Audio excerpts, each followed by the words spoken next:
All right. Bismillah, Rahman Rahim. In the name of Allah, the beneficent, the merciful, all praise is due to Allah, the Lord of the worlds. I bear witness there is no God but Allah, and Muhammad is his message. I'd like to greet the listening audience with the words of peace and of paradise. Salam alaikum.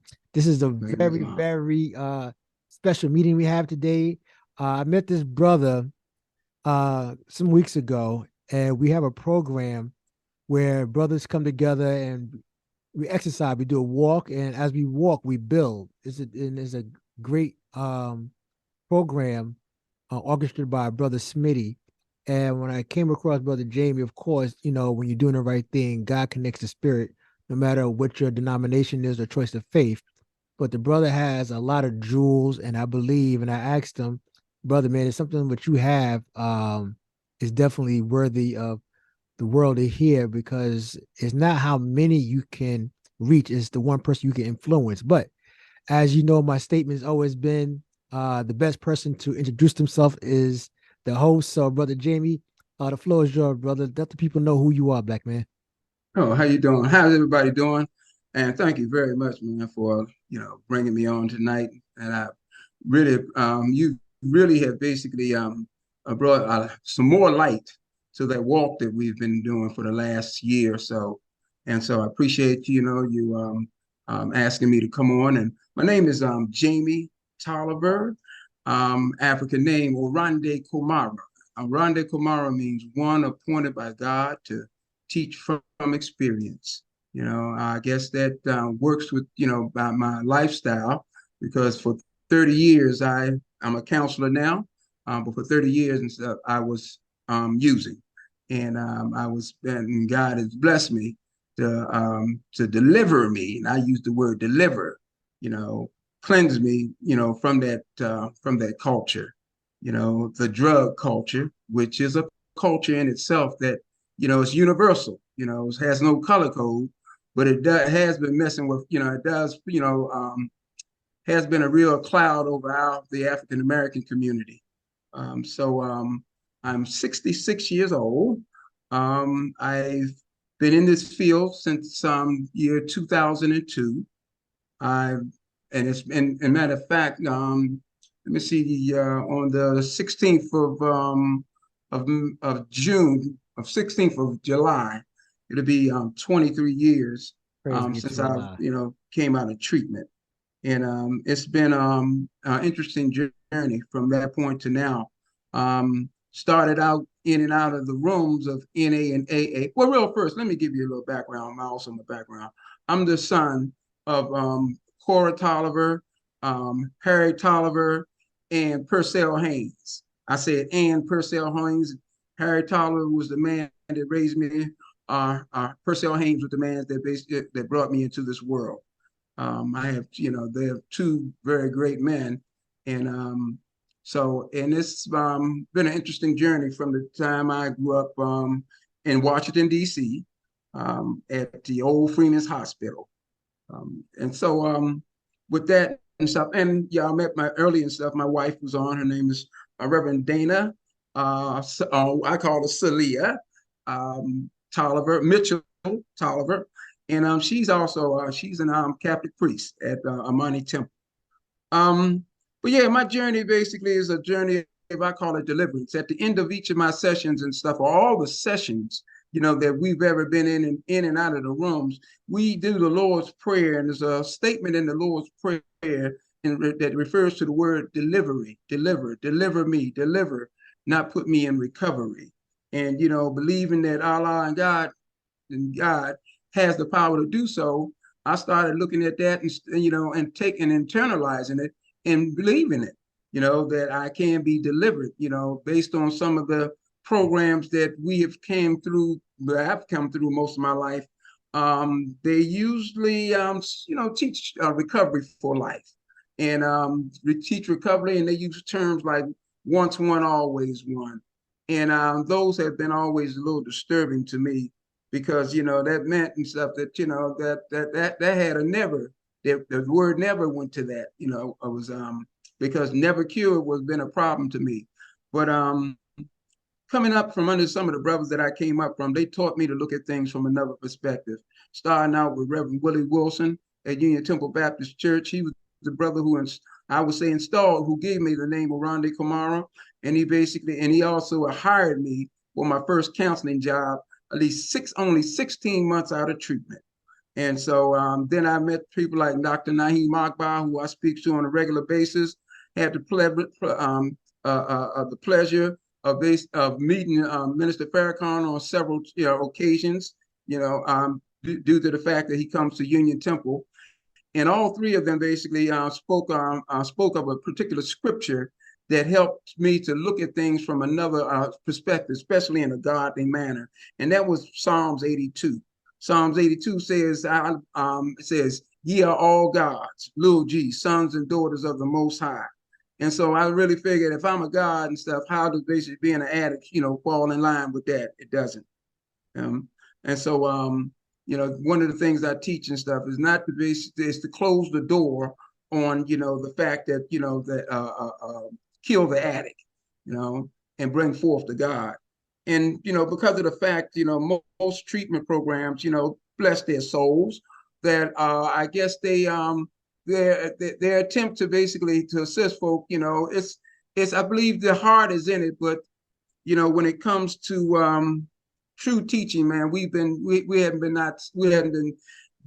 given a good I guess material to work with, because George Clinton said years ago, it's more profitable to it's more profit to pretend to fix drug and alcohol addiction than any drug dealer ever made selling it. And I think that's one of the main things that's going on today. They even have treatment centers in the Midwest, I believe, today, where basically someone who's on heroin can come into a place, and you can look this up, and I know they have it across the country, I believe in Denmark, that you can look this up and you can see that they have doctors on standby with the Nikon available, where folk can come in and shoot heroin and then I guess be saved. But that's saying, like we've tried everything, but this is the only thing we can do to basically to assist these folk. No, it ain't. No, it ain't. What I've learned is to basically understand. First of all, I had to find out who I really was, which I didn't know. Came up through Catholic school most of my life, Immaculate Conception, Nativity, the Mather, and everything that I was taught and stuff was a type of teachings that didn't give me no real insight on who I was. And so, going to Union Temple and sitting in under the leadership of Reverend Wilson, who, like I say, introduced me to several folk, man, from Wade Noble to all the brothers who's connected with Dr. Naheem Akbar and the minister, that just taught me, to be delivered from. Also, Brother Bay, who passed away a few years ago, he had a health food place called D Place, where people like Dick Gregory and all of them would show up.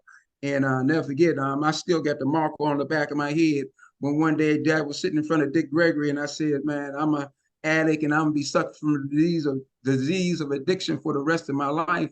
And the next thing I know, I got smacked upside the head by Mr. Dick Gregory, and he said, "Fool, who in the hell have you been talking to?" And from that point on, sitting in the midst of brothers such as that, it had helped me to evolve from seeing things from another perspective and just looking at treatment, and I'm even, matter of fact, see treatment and not in the places where we go, not even the place that I work at. And I work at I really like where I'm at right now, but I work at a place where basically folk come in for treatment, but I found out my definition for treatment today is when you wake up in the morning and when you go to sleep at night. In between that time, how do you treat yourself? Yeah. So, Yes, and that's 306, that's 24 hours a day, 365 days a year. I work in a 28-day program that extends to a 14-day extension that can go 90 days, that can go 90 days, that can go 90 days. I work under two awesome Black brothers and stuff who have a gym in the building, in two different buildings. And we even have a barber chair. And this brother basically allows folks to hang on for, keep them as long as they can, to assist them. And some of them actually come on as monitors. So, this is the fourth treatment program I've ever worked in. And this is the one that, and it's a program, type of program, and I said I would never want to set foot in. And it's an inpatient program. But, I said never. God said, nah, man, you ain't no never here. I got this. And put me there, man. And you talking about some brothers folk who are God, little G's, greatness in motion, but just basically, unaware of who they really are. And from some of the teachings, we've been taught such perfect lies that when we see the truth, we don't even recognize them. So, some of these folk basically are now waking up just to a new way of seeing themselves in that way and stuff. It's kind of scary. It's kind of scary when someone says, "Man, hey, you are God. You great, great where." You know, we walk with a brother named by the name of Hawk. Brother Hawk has these shirts and stuff, and then on the shirts it says, "I am Jim," and I am Gim, and what that means is I am greatness in motion. And those are the things that I teach in the classes now. Who on this earth who was made by the Creator isn't great? Yes, Uh, sir. So just to but ask you real quick, brother, because mhm, I know there's a lot that right. you are packed with, brother. And like I said, I just wanted to give some Hmm. foundation into the conversation, which you did a excellent job with. Thank you. And one of the things that maybe someone who's maybe dealing with um, a substance abuse, or they may know somebody, because all of us know somebody who's either themselves Right. personally, or That's they right. may know somebody. But at what point through your trial did you say it's enough? You know what? That's a continuing thing too, man. Not with the drugs, but certain things in life. But it was and I can my it hit me. I was actually in we were doing something with Reverend Wilson. He showed up at a treatment program for me to speak to the brothers at Model Treatment Program. We had a men's rap that basically it used to be about 15 to maybe 20 brothers that would show up. And that particular day, we had Reverend Wilson come up to speak to us, and the word got out, and 125 brothers showed up. And I never forget, I was one of the hosts who sat at the head table. I was a patient advocate at the time in the methadone program. It was Model Treatment Program back in the day. And Reverend Wilson came in there and did a piece on what diamond and the diamond that's within you, diamond in the rough. And he spoke to about being, like where a diamond comes from, being a black piece of coal and stuff, and you put enough pressure on it, that diamond would come about. And what was happening to me at that time, I never forget, in a methadone program, when someone's sitting down, they usually tend to go into somewhat of a nod.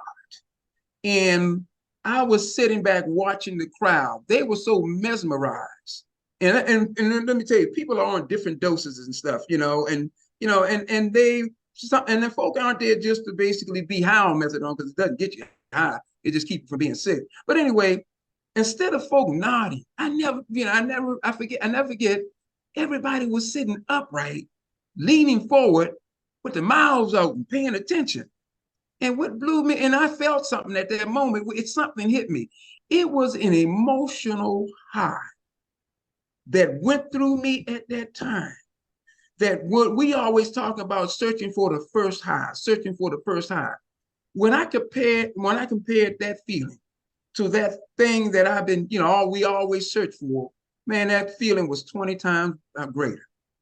And at that time, man, I never forget, I went to Reverend Wilson after he finished his lecture, and I was still in treatment. I said, Reverend Wilson, okay, you broke it down. I'm ready to leave. I'm gone. I don't need this thing no more. Reverend Wilson looked at me and said, no, you ain't finished, man. I said, what? He said, no, you got to finish this thing. I said, no, you just said. I said, no, you got to finish. So wait a minute. That means I'm going to be here for another 2 months. He said, finish it. And so that was my first high. The second time was the day that I finished. When you're in a methadone program, you walk in one door, go get your medication, and come out the other door. No one ever gets out of line and out of place when it comes to getting their medication. When I came out that second door after they told me that's it, you are through. Matter of fact, I've been through. I was taking placebos for the final 2 weeks. When I came out that other door, I understood what Reverend Wilson meant, and I got emotionally high again. And what that really meant was the brothers and sisters who knew I was leaving, they got out of line and was at that other door greeting me as I came out. And I said, oh my God, this is why this brother said stay. He wanted brothers and sisters to witness that this thing can happen. And there it is, that emotional high, Brother Bond, that emotional high hit me again. And then what was my search? How do I continue to tap into this feeling for the rest of my life? That was And powerful. throughout my life, like from I'm always twisted, man. I get high all the time, emotional highs, man.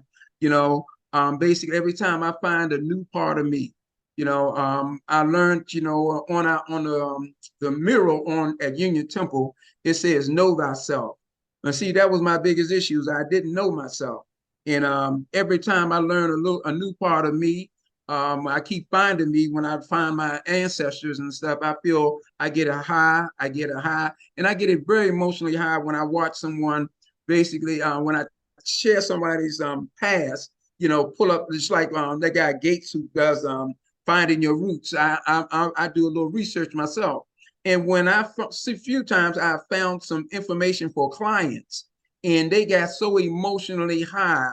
They said, man, how can we hold on to this thing? And this proves that basically now that you can get that feeling and without by tapping into your higher self or this different times throughout. I mean, man, you know what? People get emotional highs. Everybody, without getting high, the day before payday, is a feeling that is feeling good, and that's what getting high is about. To feel different, to feel good. And so basically and stuff, so how do you continue to hold on to that, to grasp that, especially the way the world is today? Yes, sir. It's a madness out there. Yes, So with sir. one of the things that you teach and what we try to teach basically and stuff is knowing who we really are, accepting who we really are. But that's one of our deepest fears and stuff. Our deepest fears basically it's not that we're inadequate, it's that we're powerful beyond all measures, man. Jesus said, thou would do greater things and stuff, later on than him. And folk like, that's a scary statement. Yahshua gonna say, no, hold up. You gonna do greater things than me. You walked on water, my brother. You made a blind man see. But all he meant was basically and stuff, you became aware of something you weren't aware of the day before. Instead of being blind to that concept, now your eyes are open. And also I tell folk, man, everybody and I know has walked on water. I don't know if you ever walked in the rain, you walked on some water, babe. Yes, sir. But know what's beautiful about that statement you said, Brother Jamie? Huh? In that parable, when you spoke about how Jesus walked on water, Right. the beauty about that story is that those who were in the boat were afraid to walk out because they Right. lacked faith. Faith. And then you see, some people take that narrative which you just said and take it literal, but it Mhm. meant that if you walk with faith, you'd be amazed at what you can do. That's right. And then Right. when one of the disciples decided to try to walk out and he Mm-hmm. sank because he lost faith. Right. So the beauty of what you're saying, brother, is, and also I want to definitely give a shout out to the Reverend Willie Wilson. I consider him one of the generals in our midst, Yes, and we sir. always say that God comes in the person of.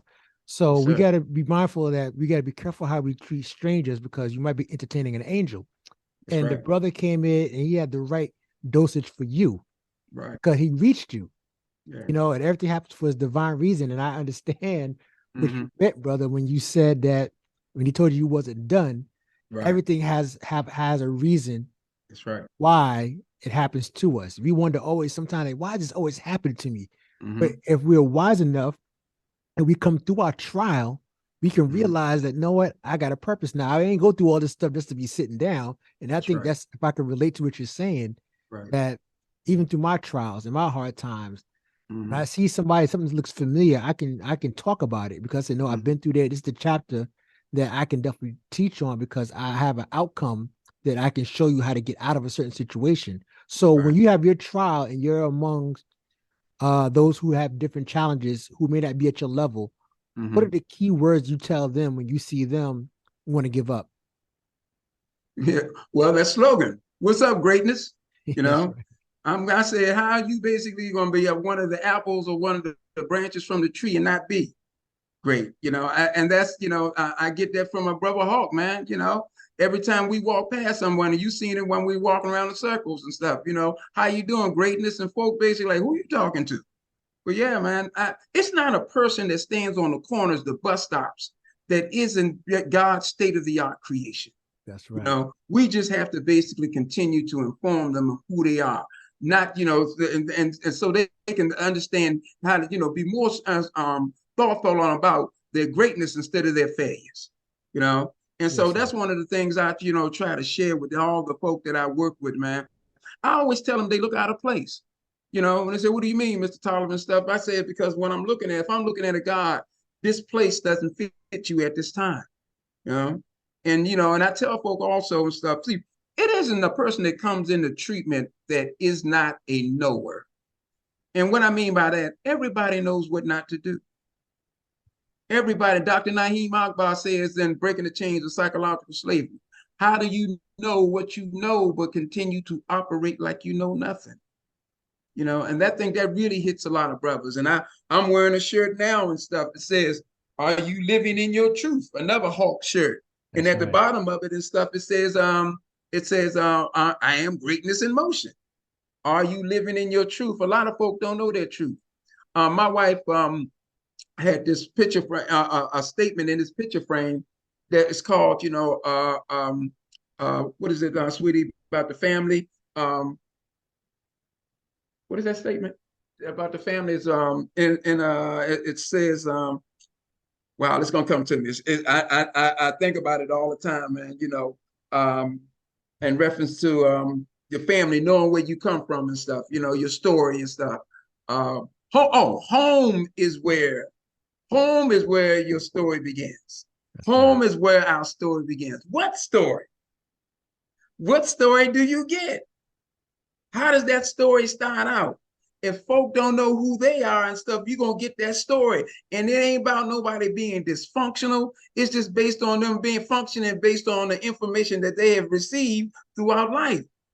Yeah. So home is where our story begins. What story? I'm writing, putting together, and I'm going to need some assistance with, this little book I'm trying to put together. Home is where our story begins. Then the next chapter is what story? And there's a chapter in there was going to be called I Keep Finding Me. I'm back in the 1700s when it comes to my ancestral research, and back there and stuff. And on my route, forward, I met my great great grandfather named William Brown, who has a town named after him up in Germantown, Maryland. So wait a minute, there's greatness in my story. Yeah. And that's what and did I get high off that? You better believe it, And every Righteous time I high. set That's my right. foot in that area, man, I get twisted, man. I know it's my town. Town is my town. Stewart Town is my town. Warren's Town is my town. All these folk are basically are the names that are connected to my great great grandparents. Yes, sir. So when God blessed you, brother, to come out and you get that final chapter, how did your family see what you once was to the reborn born you? How did your family receive that? Oh man, family are very skeptical, man, because they hurt the most. Family basically will probably be the last to see it or the last that will accept it, unfortunately. Yana Van Zant, in her book, Reclaiming the Male Spirit, she says, when you start to see and treat yourself differently, everything around you will shift. No one will see you the same. Same is the word that I connect to because it had to have been someone who knew you prior to. And if I put somebody through hell for 30 years that I use, you know, my aunt used to say, a leopard can't change his spots. I used to say, I'm glad I'm not a leopard, Auntie. But family are the last because so much damage has been done to them, man. They're always basically skeptical. And even when you're walking right, basically they're always looking and stuff for any little kinks. They would know them, they would recognize them because we did a lot of damage when it came to family. Even my children and stuff, man, like they saw what they saw. My daughter, I have a 46-year-old daughter. A 30-year-old daughter and a 28-year-old son. All of them had seen me at my lowest. But they today, they see, they have accepted me for who I am today. And one thing, children ain't gonna turn you down. Your children gonna love you regardless and stuff, man.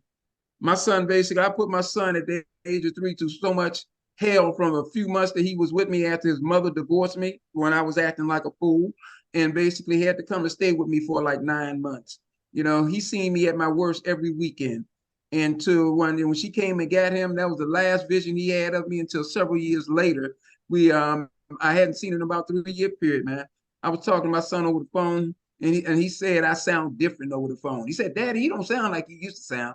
Then he said this. He's 7 years old now. He said, "You know you can do all things through Christ who strengthens you." I said, "Where the heck he get that from?" You know. And then I said, "Wait a minute." So I asked him. I said, "Jamie," I said, "You remember when I used to come home and I used to tell you to sit in the bed, sit down on this couch, don't move." And guess where I was going, Bob? I was going down the way to get my drugs. And Right. by the time I came back and stuff, my son used to get down off that couch and move my furniture around. And I used to then, being high, being sick, beat him. Beat him. I ain't gonna sit back and say I whipped him. I'm sit back. You need to be a man and follow directions. But guess what the brother was doing? Yeah, I asked him, "Jamie, why did you used to get off the couch? Why was you so disobedient?" And here I'm disobedient. He said, "Oh, Daddy, I got up, I moved that furniture and put it in a circle because I ain't want you to fall and hurt yourself when you came home." Wow. Nah, he was 3 years old, man, which meant and stuff. He loved himself enough, but he loved me more enough to basically to take a whooping, from a man who was intoxicated and toxic at that time, you know. So that was another wake up when he asked, when he told me that over the phone. "Ah, Daddy," he was just happy. "Oh, I used to move that furniture so you wouldn't fall and hurt yourself." Hey, Wow. man, who's at home watching the children, man? The children are always home watching you, That's you right. know. And How, my how's yes, your daughters? How does your oh relationship man, with your daughters? my relationship with my family today, man, it is God sent, man. It Yes, is God sir. sent, man. It's my first daughter, man. She didn't know I was a biological father. She was 8 years old. Those secrets and stuff. So I'm way around and around pretending I'm a godfather. Then she was told that I was her biological father by another great man. The man who came into her mother's life, the third man that I knew of. We are all tight. Her stepfather, and found out when she was 8 years old, our biological father. Then she withdraw. She ain't like that because she was in love with her real father, and the father basically not the brother that I'm talking about, but it was another brother. Well, anyway, all of us became great friends, but she didn't really accept me as her dad and stuff, man. As a man until the age of 24. She had a daughter by then. My 30-year-old daughter, she has always been there for with daddy, but she also said, "Daddy, you know I like who you are today." She said, "I remember when you used to fall asleep on the bus and the subway. We used to miss our stops and stuff, and I couldn't wake you up. It used to scare me, Daddy. And but she right now I have a 5-year-old grandson by her, and she's a great mother. All of them had great mothers too. All of them had mother sisters who stepped in and basically did. If it was up to me during the time where at that time, they've been short. They've Yes, been sir. short. Yeah. No, but no, brother, I thank God that that you were able to come out and see the light. We don't want to focus too much on, because life happens, but this is Mm-hmm. a learning thing because I know a lot of people are probably going through it, and we Yeah. pray that by your testimony that there is hope, things can turn around, whether you're a mother or a father. Because matter of fact, you got me about 16 years, brother. But I remember Mm-hmm. growing up in New York, the crack epidemic, when I used to see some nice prestigious people once they got hooked on crack, how it turns people around and they go through trials. But the beauty of it all, man, after they come out the trial, I've seen people turn their lives around, become very successful. Right. And as much as it's hard, one of the things that we gotta respect about the front view mirror is bigger than the rear view mirror. That's You know right. what I'm saying? That's It's right. more That's right. ahead of you than what's behind you.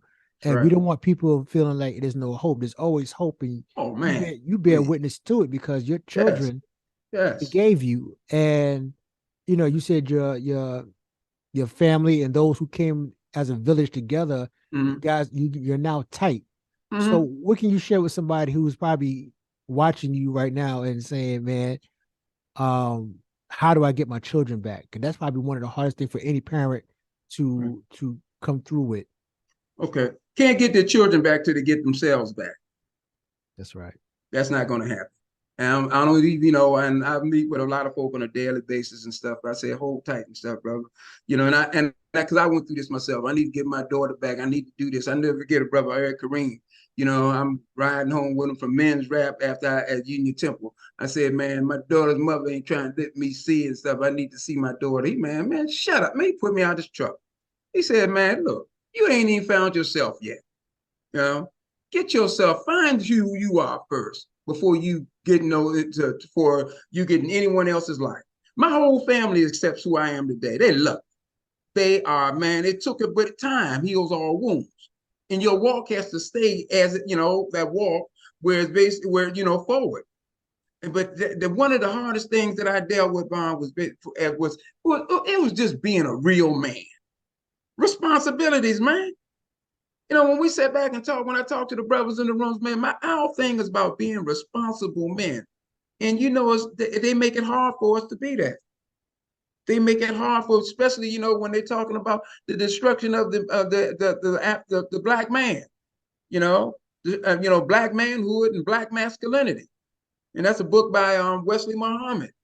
But now, brother, no one can do every group that I teach on. We have 30 different group topics. Every topic that I start out with, it was one we were doing this week called uh, uh, uh, uh, conflict resolution. And so the first thing folks sometimes think about is conflict with another person. Now, conflict with self. How are you going to resolve the conflict with yourself? Showing a tape by Dr. Naeem Akbar this week and stuff when he was doing something on alcohol, you know, alcohol, drug abuse, and HIV. He had 4 solutions. What was the solutions? Hope, will, love, and you mentioned earlier, faith. He's sitting back talking to a room of about 500 clinicians, and not one time did he talk about anything clinical. Not one time. He said, I know y'all want to hear what's happening on the left brain and the right brain. He said, shut up, fool. You know, he said, our grandmothers taught us about love. You know, our parents taught us about the hope. You know, we have basically and stuff, you know, now we wait for, you know, our hope and love is what we see on TV, that foolishness. He said, man, you have to know who you are. Man, know thyself. One of Dr. Naheem's book. And like I said, it says it's on the pyramids in Egypt and on our wall. Who are you? And some of folk basically are so afraid of who they see. And I was one of them. You know, when I'm talking about our deepest fears, it's not that we're inadequate. Man, all that power I saw, please, man. No, I ain't built like that. I had to basically get some nerve and develop because I wasn't raised around people who told me that I was, you know, I was a god. Ain't nobody put us down though. I wasn't walking around. I didn't come from I would say a dysfunctional household. My mother basically had an 8th grade education. Daddy, the man who raised me and stuff, they don't only think he went to school, but how they put me to the math. They sent me to nativity. You know, so I don't talk about being dysfunctional. I come from some good people who did the best they could with what they had, not and them not even knowing themselves. That's So right. I was able. My mother said something years ago when she was living. It punked me. You know, she had 7 children, and I never forget. She said, "Out of my 7 children, I don't have to worry about you." And I said, "Whoa, is that why basically I get the second, you know, hand-me-downs? Is that why I went punk on it? You know?" And then, oh, if I can't come to you, all she was doing was giving me a compliment. That's right. But I was afraid that compliment meant I had to step outside of the box of the norm of what I was seeing. Yes, My sir. mentor, Nana Kwesi Asaya, he used to say, when you dare to be different, be prepared to be misunderstood. That's right. And man, you know, that became me. And so what with what I tell anybody and everybody, man, I start out, you start out with the man or the woman in the mirror. You know, it's nothing that you can't, it ain't nobody that basically that's been in treatment that hadn't went through withdrawals and stopped on their own for some particular reason. Nobody.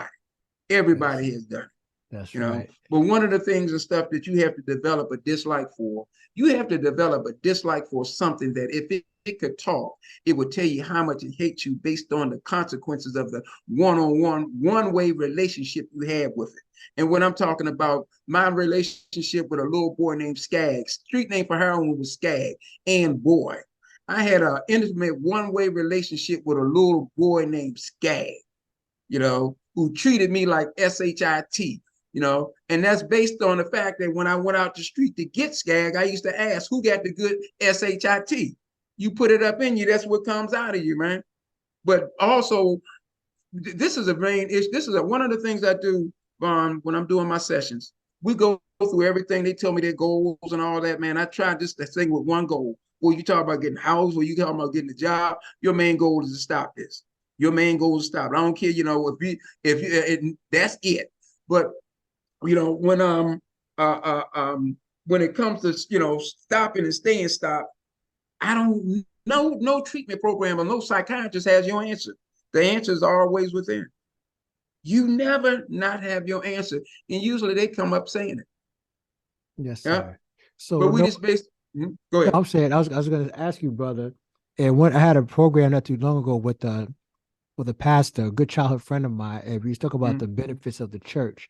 And a lot of Oh man. us, a lot of people down the church, of course, for whatever reasons, but we got to understand there's a lot of church, mosque, a lot of places of worship that do a lot of great work. Yes. And sometimes people need a place to spiritually cleanse because a lot of us are spiritually wounded, but we need Mm-hmm. some place where someone who is truly anointed, and being a pastor or somebody who's in front of people is a responsibility.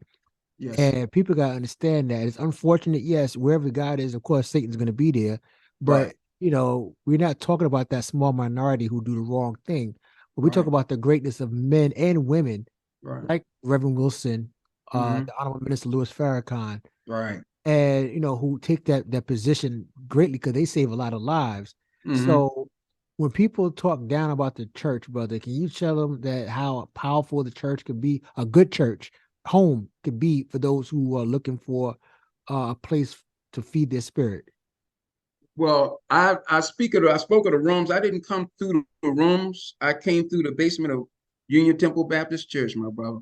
And when we had our Monday night men's rap, man, we may have about 40 or 50 brothers in a circle, and all of them wasn't from, they were from different, denominations, Sunni Muslims, the nation and stuff, all over, man, Baptists and stuff. And we being out there, they be doing little clashes and stuff of that nature, my thought pattern on religion is all that stuff, man. But the bottom line is that we ended up saying, hey, we here for one particular reason, and that's the same thing, to man up in life. And so, Right. but that basement, that Union Temple Baptist Church, man, that with Reverend Wilson teaching, and then he had the nerve, man, to make me.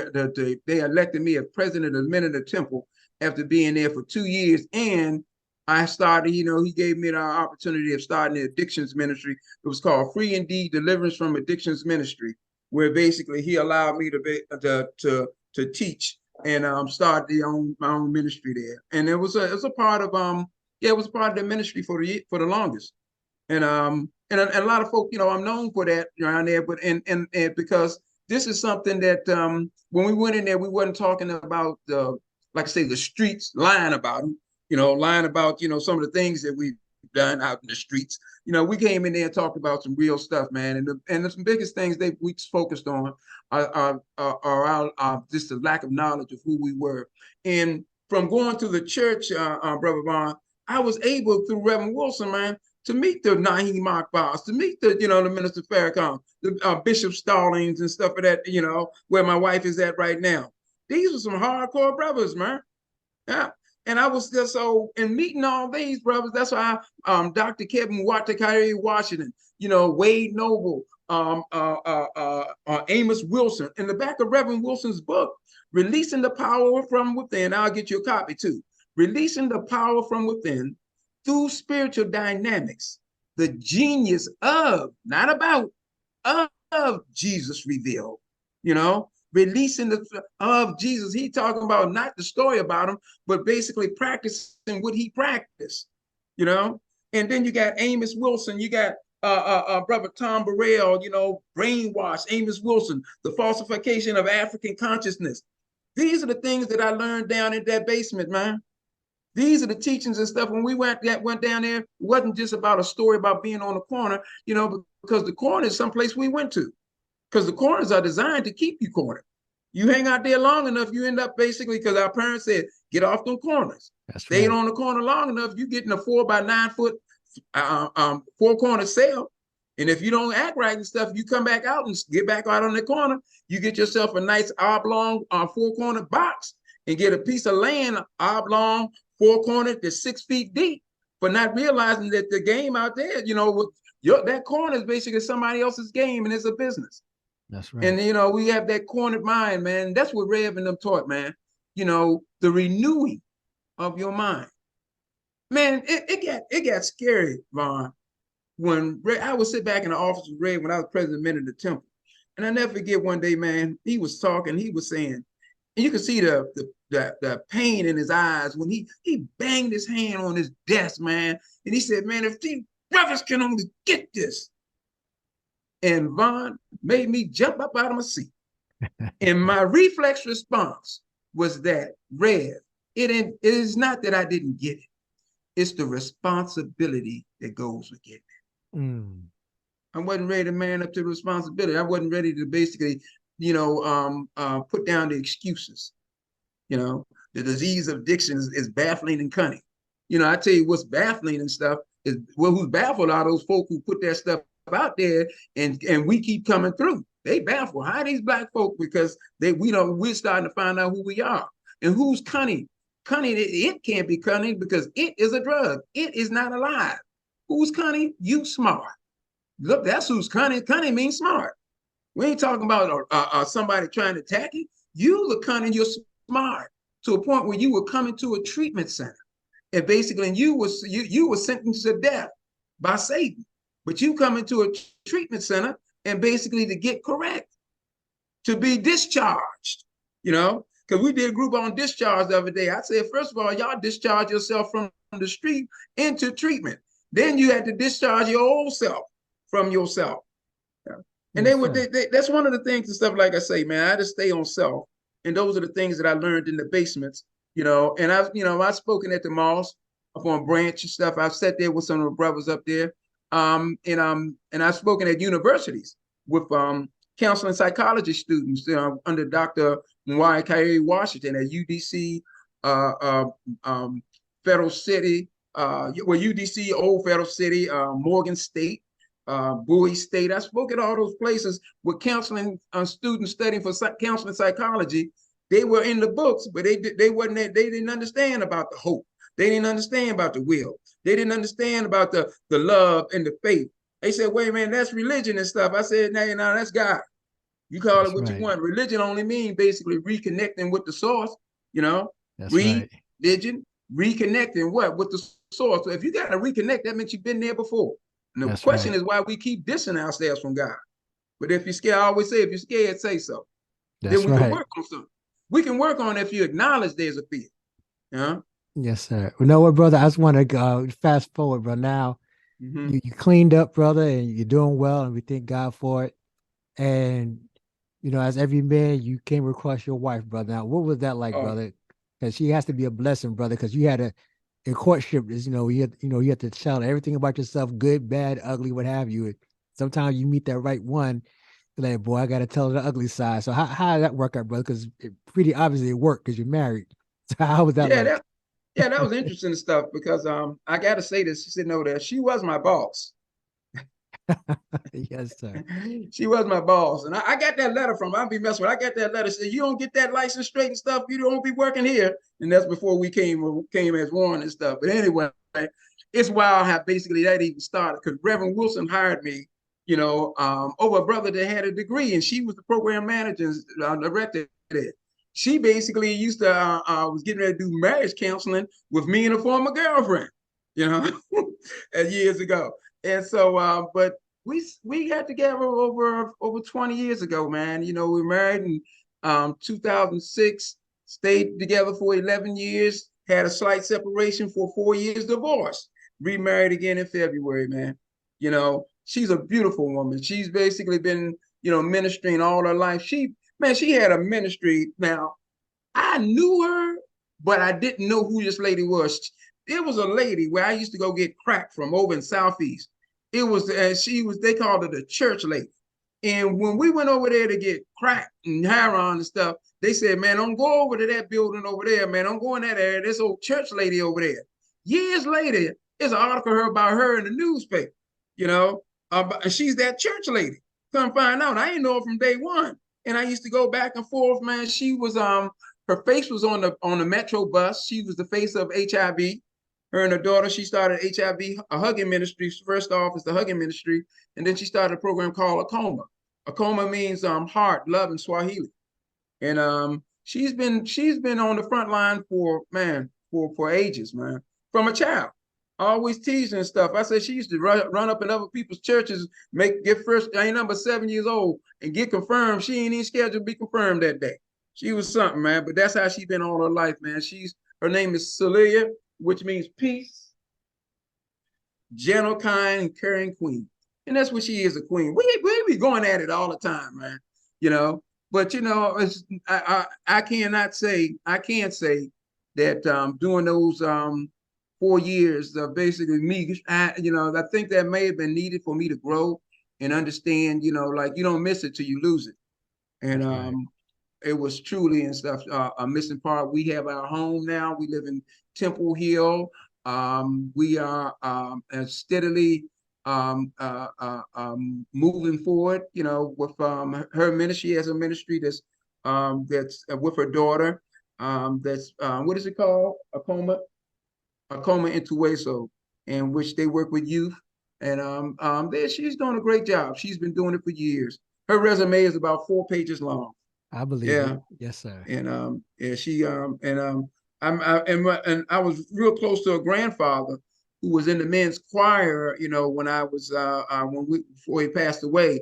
And throughout we sitting back there, I'm trying to listen to the sermon. He hit me. You hear that, boy? You hear what that man teaching? Yeah, because he brought the family to Union Temple. Mr. Mitchell, awesome, great man. He basically would give me books also, like on a regular basis. Man, you need to look at this. You need to read this. She's a great woman, man. Has our daughter, as social worker, graduated, got a master's out of Rutgers, and had some rough times coming up. She'd been through some terrible times, and I would even say some at the hands of some other folk.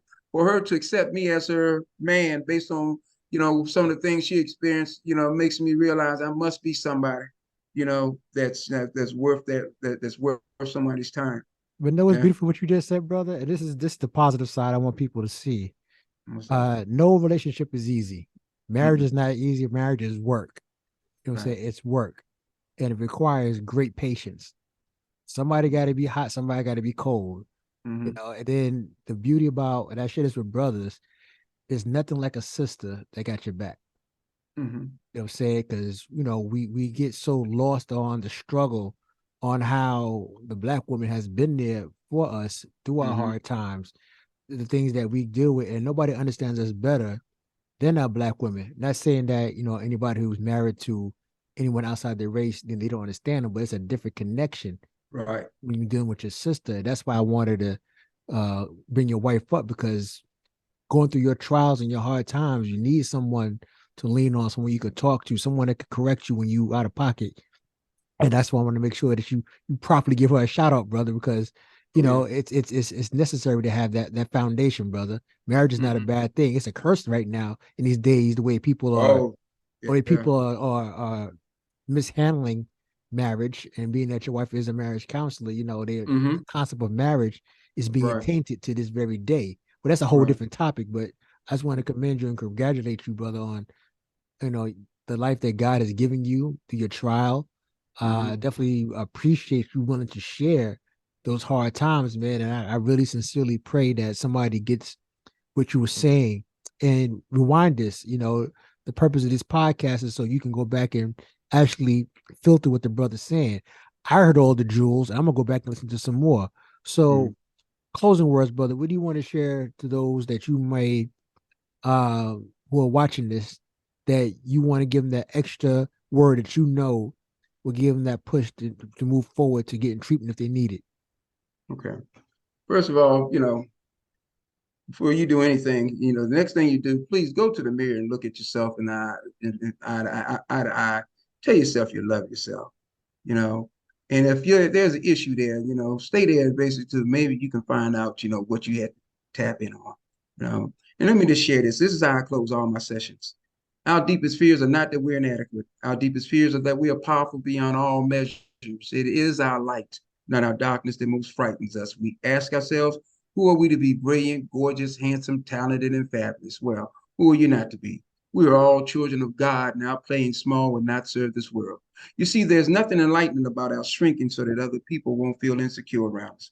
We were born to make manifest the glory of Allah that is within us. The glory of God is within everyone. And as we let our own light shine, we unconsciously give other people permission to do the same. And as we are liberated, freed up from our own fears of our divine, little godly, gorgeous, handsome selves, our presence will automatically liberate others. Ashe. Praise be to Allah. Brother, I definitely appreciate it, brother. And by all means, let's continue to build what we're doing. Sir. It's definitely an honor to actually meet your acquaintance, brother. In the brief hot second I met your wife, and just the little mention that you mentioned of her, I can tell that she's doing great things. And please, anything I can do to help support anything that you're doing. You my brother now. I'm saying you got a Sir. new younger brother. Because normally I'm the oldest. You guys say get me by 16 years. I'm normally the older Right. one, but growing up, believe it or not, everybody I hung out with were always older than me, and it's always Okay. good for me, man. So I'm glad I have a new big brother now. And Yes, sir. if there's anything I could do to promote whatever you're doing or your wife is doing, or you need me to come out and support it and time permits it, brother, hey, I'm more than happy, man. Your brother got a lot to offer. All right. Brother, you've been a blessing sent, man. We've been talking about you for the last 2 weeks, man. So, Man, one um, team, one fight, as we say in the military, brother. yes, sir. All Yes, right, sir. my brother. All right, man. Allah bless you. Please give your wife the greetings, my brother. All right, my brother. All right. Love Assalamu you. alaikum, Thank you. sir. Yes, Wa sir. alaikum